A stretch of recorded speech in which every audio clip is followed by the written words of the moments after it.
30ஆம் பாசுரம்.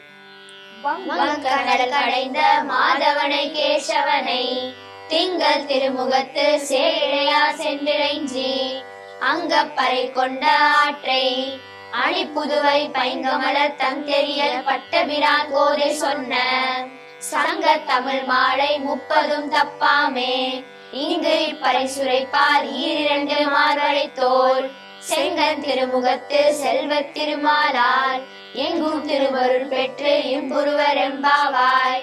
கோதை பிறந்த ஊர் கோவிந்தன் வாழும் ஊர் சோதிமலி மாடம் தோன்றும் ஊர் நீலியால் நல்ல பக்தர் வாழும் ஊர் நான்மறைகள் ஓதும் ஊர் வில்லிபுத்தூர் வேத கோனூர் பாதகங்கள் தீர்க்கும் பரமரடி காற்றும் வேதமனைத்துக்கும் வித்தாகும் கோதை தமிழ் 5 அறியாத மானிடரை வையம் சுமப்பதும் வம்பு.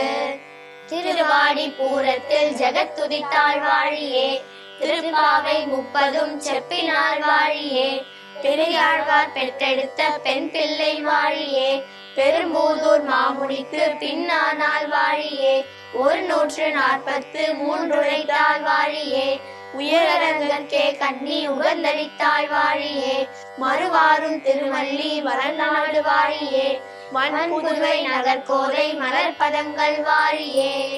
ஆண்டாள் திருவடிகளே சரணம்.